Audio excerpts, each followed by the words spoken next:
Monkey pox के सामने आने के बाद अब ये सवाल है कि क्या भारत में भी फैल सकता है मंकी पॉक्स और क्या इसके लक्षण है, कैसे इसका बचाव किया जा सकता है। देखिए, एक बार फिर से कोरोना की तरह ही मंकी पॉक्स बीमारी ने डराना शुरू कर दिया है।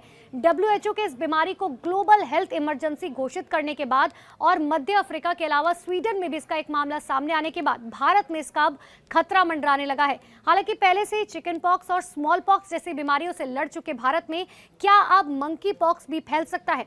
देखिए, एक्सपर्ट क्या कहते हैं आपको ये बताते हैं। नई दिल्ली की doctor Ambedkar centre for biomedical research के डायरेक्टर प्रोफेसर डॉक्टर सुनीत के सिंह ये बताते हैं कि मंकी पॉक्स को लेकर भारत में हालांकि अभी तक कोई खतरा नहीं है, लेकिन जब भी किसी बीमारी को ग्लोबल हेल्थ इमरजेंसी घोषित किया जाता है तो उसका सीधा मतलब है कि सजग होने की जरूरत है, क्योंकि ये बीमारी जहां भी फैलती है वहां से निकलकर अन्य जगहों पर बहुत आसानी से पहुंच सकती है। अब तक आपको ये बताते हैं मंकी पॉक्स के मामले कितने सामने आए। देखिए, अभी तक देखा जाए तो मंकी पॉक्स सिर्फ सेंट्रल अफ्रीका में ही मौजूद है। हालांकि साल 2024 में मंकी पॉक्स के मामले दक्षिण अफ्रीका के बाहर के देशों में भी मिले। मंकी पॉक्स बीमारी 1970 के दशक में सबसे पहले मध्य अफ्रीका देश डेमोक्रेटिक रिपब्लिक ऑफ कांगो में देखी गई थी और उसके बाद 2022 में इस बीमारी का आउटब्रेक कांगो में ही हुआ और एक भी केस दुनिया के किसी भी देश में देखने को नहीं मिला। वहीं अगर भारत की बात करें तो अभी तक यहाँ मंकी पॉक्स का एक भी मामला सामने नहीं आया है। लेकिन ये मंकी पॉक्स आखिर फैलता कैसे है? हालांकि अभी तक केस ना आने का मतलब ये नहीं कि ये देश में किसी भी देश में जो है ये फैल नहीं सकता है। मंकी पॉक्स का संक्रमण कहीं भी हो सकता है। रिपोर्ट्स में तो ये भी बताया जा रहा है कि ये बीमारी ज्यादातर सेक्सुअली ट्रांसमिट से हो रही है। इतना ही नहीं, मंकी पॉक्स के लक्षण क्या है?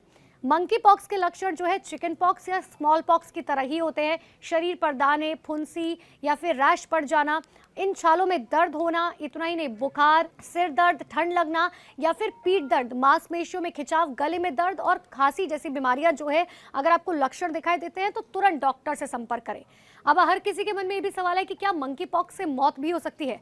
तो देखिए, अभी तक की जो रिपोर्ट बताती है वो ये है कि मंकी पॉक्स का क्लेड 1 वेरिएंट जो अभी सेंट्रल अफ्रीका में फैला हुआ है वो इसके पहले आए क्लेड 2 स्ट्रेन से बहुत ज्यादा गंभीर है और यही वजह है कि मध्य अफ्रीका में मंकी पॉक्स के केस लगातार बढ़ रहे हैं और वह डेथ भी हुई है। इस बीमारी का डेथ रेट जो है वो करीबन 11% है। अब इससे बचाव कैसे करें, अब आप ये समझिए। ये वायरस हालांकि मुख्य रूप से मध्य अफ्रीका में जन्मा है और उसी के आसपास फैल रहा है, लेकिन ऐसे में भारत जैसे देश में बॉर्डर एरियाज में निगरानी और स्क्रीनिंग हालांकि शुरू कर देनी चाहिए। अगर कोई व्यक्ति प्रभावित देशों की यात्रा कर रहा है या वहां का नागरिक भारत आ रहा है तो उसकी जांच होनी चाहिए। यह संक्रमण भारत में आ न सके, यहां भी सतर्कता और सफाई का ध्यान रखना बहुत ज्यादा जरूरी है। देखिए, लाइव वैक्सीनिया वायरस को इस्तेमाल कर बनाए गए मंकी पॉक्स की अमेरिका वैक्सीन हालांकि मौजूद तो है। ये वैक्सीन इस बीमारी से रोकथाम में कारगर है। जो ये बीमारी फैली है वहां इस वैक्सीन को लगवाने के लिए लोगों को आगे आना चाहिए। डॉक्टर्स अब लगातार यही एडवाइस कर रहे हैं।